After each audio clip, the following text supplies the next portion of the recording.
مرکز نظام الدین ہے، تو اس آیت کے بھی خلاف ہمیں لگتا ہے۔ اسی طریقے سے میں یہ سمجھتا ہوں کہ فقہا کی روشنی میں یا علماء سلف کی روشنی میں ہمارے ائمہ اعظام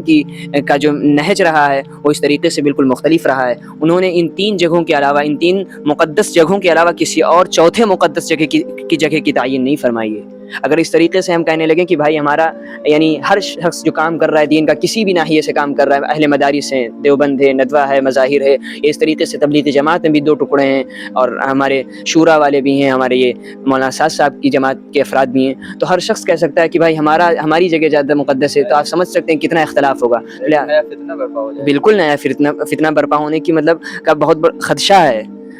اور جہاں تک یعنی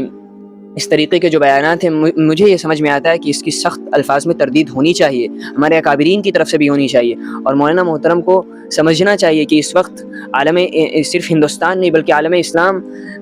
کتنے بحران سے گزر رہا ہے، کتنے سخت حالات سے گزر رہا ہے۔ ایک طرف ارض قدس کتنی مشکلات سے دوچار ہے، عالم اسلام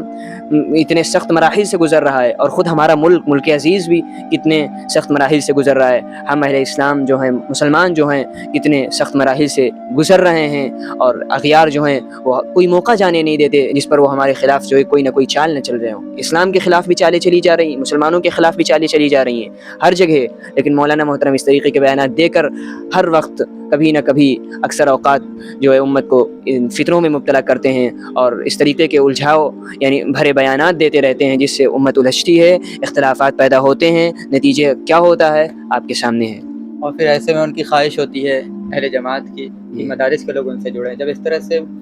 صریح غلطی کریں گے، جو مطلب مدارس کا ایک بچہ طالب علم جانتا ہے، جی بالکل، ہر طالب علم جانتا ہے کہ 3 جگہ مقدس ہیں اسلام میں، اس کے بعد چوتھی جگہ کی کوئی گنجائش نہیں ہے۔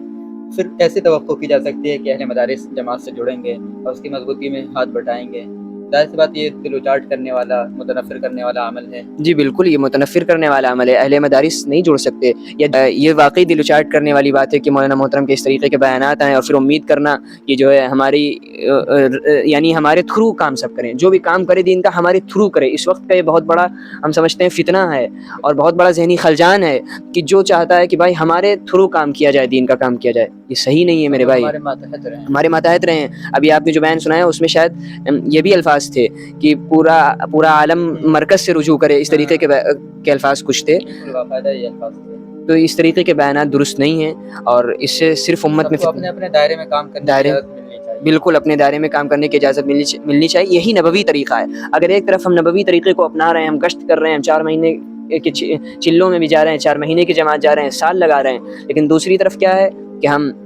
نبوی مشن سے ہٹ رہے ہیں، اختلافات کو ہوا دے رہے ہیں۔ نبی صلی اللہ علیہ وسلم نے متعدد جگہوں پر فرمایا کہ بھائی اختلاف سے بچو۔ قرآن بھی کہتا ہے کہ فرقوں میں مت بٹو، ٹولیوں میں مت بٹو، جگہ جگہ قرآن کہتا ہے۔ تو قرآن کی روشنی میں بھی ہم غلط کرنے والے ہیں، اسی طریقے سے احادیث کی روشنی میں بھی غلط کرنے والے ہیں۔ ہم اپنے من میں سوچتے رہے ہم نبوی مشن کو جاری رکھے ہوئے ہیں، ہم نبوی مشن پر عمل کر رہے ہیں، ہم نبوی کام کو پھیلانے کا سبب بن رہے ہیں، لیکن میرے بھائی یہ حقیقت نہیں ہے، بلکہ ہم حقیقت میں نبوی مشن کو بیچ سے یعنی اس طریقے سے گھن یا دیمک کسی لکڑی میں لگ جاتی ہے اور اس کو بالکل اندر سے بالکل یعنی ضعیف کر دیتی ہے، کمزور کر دیتی ہے۔ اسی طریقے سے اس طریقے کے بیانات دینا، امت کو فتنے میں برپا کرنا، امت کو گویا اندر سے کھوکھلا کرنے کے مانند ہے، اور مولانا محترم کو اس جانب توجہ کرنے کی ضرورت ہے۔ میں ایک چھوٹا سا آدمی ہوں، ظاہر ہے مولانا تک تو یہ بیان نہیں پہنچے گا اور امید بھی نہیں کی جا سکتی، مولانا مخاطب نہیں، بس ناظرین جو ہیں اور ہمارے وہ افراد، ہاں سادہ لو عوام جو ہے جو جماعت سے جڑی ہوئی ہے، وہ اس طریقے کے بیچارے بیانات سنتے ہیں، ان کے سامنے دلیلیں نہیں ہوتی ہیں، قرآن بیچارے اس طریقے سے نہیں سمجھے ہوئے ہوتے ہیں، یا جو صرف وہ یعنی اس کا جو نصاب ہے تبلیغی جماعت کا، اسی سے صرف بیچارے جاتے ہیں جماعتوں میں، اسی سے استفادہ کرتے رہتے ہیں، تو ظاہر ہے وہ اس فتنے کا شکار ہو سکتے ہیں۔ لیکن ہمیں چاہیے یعنی جو اہل مدارس ہیں، جو علماء کا طبقہ ہے، خاص طور سے ہمارے جو اکابرین ہیں، وہ یعنی متعدد مرتبہ حضرت مولانا کو تنبیہ کر چکے ہیں اور اس طریقے کے بیانات کی کھلے عام تردید کر چکے ہیں، اور خاص طور سے دارالعلوم دیوبند نے تو مختلف مواقع پر حضرت مولانا کی تردید فرمائی ہے۔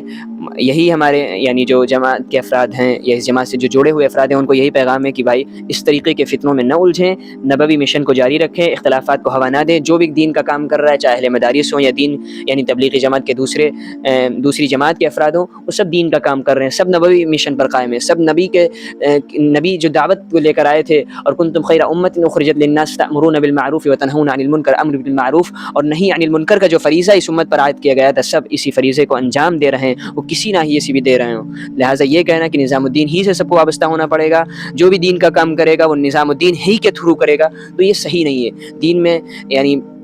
غلو کرنا ہے, بلکہ دین میں کیا اپنے یعنی مرکز کو تقدس دینا ہے اور علماء سلف کے راستے سے ہٹنا ہے. اور میں